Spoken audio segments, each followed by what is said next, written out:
नमस्कार।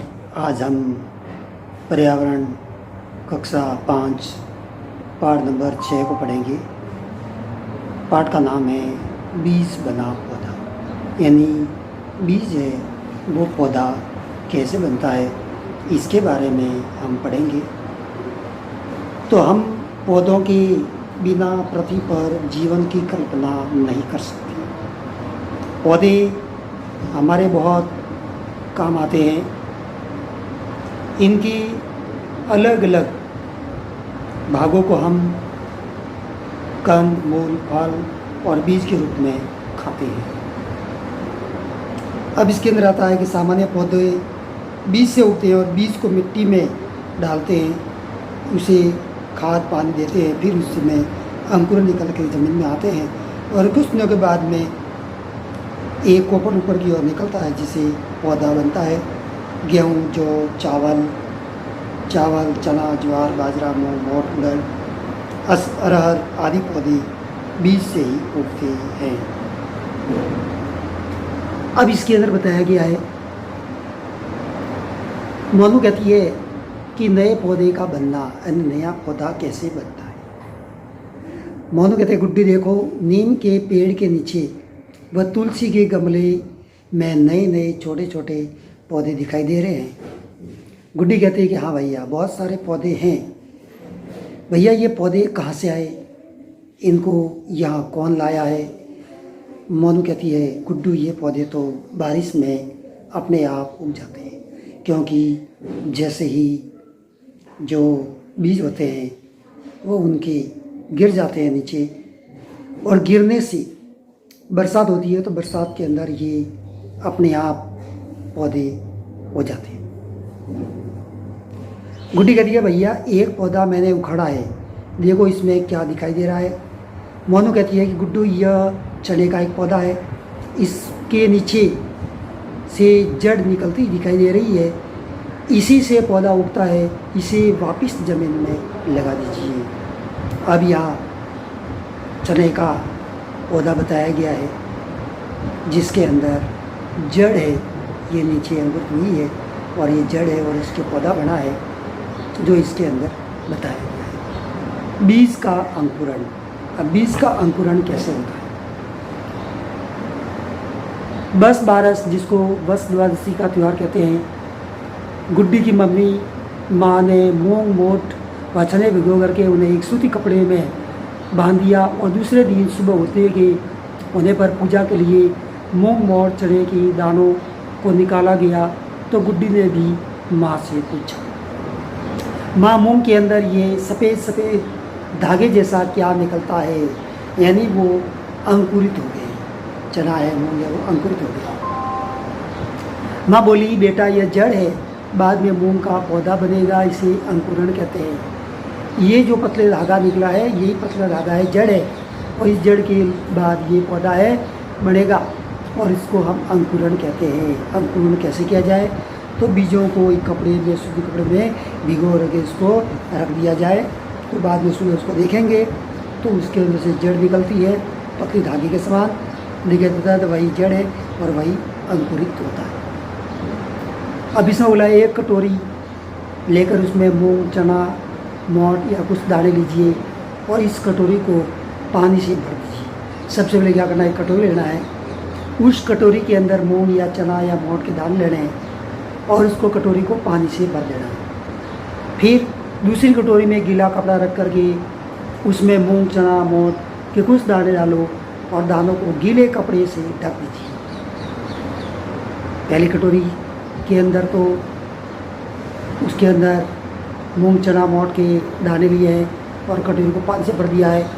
दूसरी कटोरी में गीला कपड़ा रखा है और उसके अंदर मूंग, चना, मोठ के कुछ दाने डाले हैं और दानों को गीले कपड़े से ढक दिया है। तीसरी कटोरी में केवल मूंग, चना, मोठ के दाने लीजिए।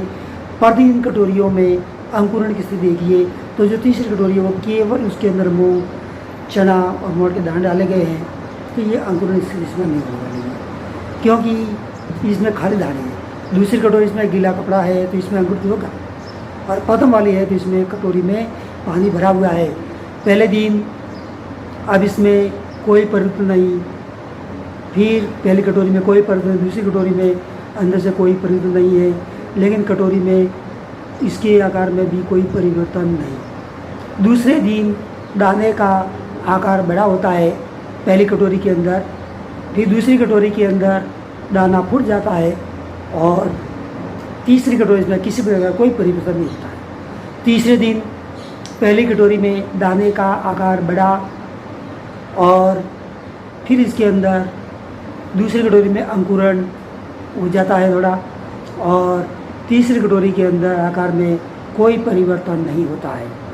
चौथे दिन दाने का आकार है और अधिक बड़ा हो जाता है और जो दूसरी कटोरी है इसके अंदर ज़्यादा अंकुरण हो जाता है, और जो तीसरी कटोरी इसमें कोई परिवर्तन नहीं होता आकार में, कारण कि तीसरी कटोरी में जो दाने रखे गए हैं वो उसके अंदर पानी या कपड़ा वगैरह कोई, अंदर गीला कपड़ा वगैरह कोई नहीं है, इसलिए इसके अंदर किसी प्रकार का कोई परिवर्तन नहीं होता। तो इसके अंदर बताया कि इस कटोरी में अंकुरण ज़्यादा हुआ और क्यों। तो सबसे पहले जो कटोरी नंबर 2 है तो इसके अंदर होगा परिवर्तन ज़्यादा होगा। फिर किस कटोरी में पहले दिन से अंकुरण आरंभ हुआ तो इसके अंदर पहले दिन में किसी के अंदर कोई परिवर्तन नहीं हुआ। अंकुरण के लिए दानों को गीले कपड़े में क्यों बांधा?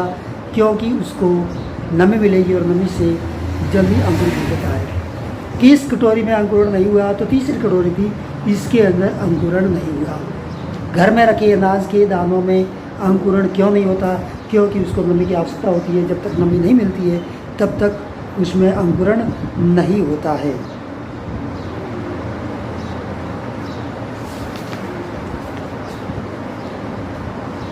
नवरात्रि की स्थापना के दिन आपने आसपास मंदिरों व देवरों में ज्वार उगाते देखा होगा। आप सभी मिलकर के अलग अलग बीजों को पारदर्शक पात्र में मिट्टी में डालें और उसमें होने वाले परिवर्तनों को देखें। अब देखिए, इसके अंदर चना, मूंग, मोट, चावल इनको अंदर रखना है और उसके बाद में इनके जो परिवर्तन है इन परिवर्तनों को देखना है। तो इसके अंदर क्या परिवर्तन होते हैं तो वो अपने को देखना है।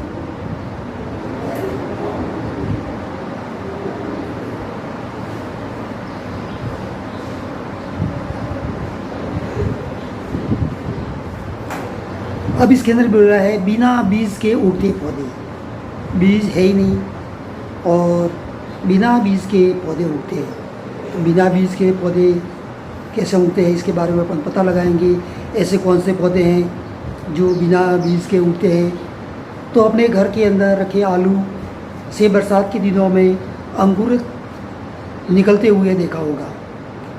यदि इस आलू को आप गमले में रखी मिट्टी में दबा दें तो आलू का पौधा बन जाएगा। इसी प्रकार से पतरचटा की पत्ती को भी मिट्टी में दबाने पर नया पौधा बन जाता है। बरसात के दिनों में जो आलू होता है उस आलू के अंदर अंकुरित होता है।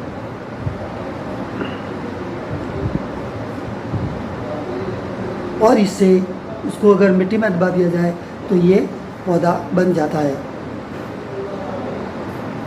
फिर इसके अंदर बताया गया है कि आपने अपने आसपास के वातावरण में पाए जाने वाले पौधों को देखें और चर्चा करें कि कौन कौन से पौधे बिना बीज के उगते हैं और ये पौधे को किस भाग से उगते हैं।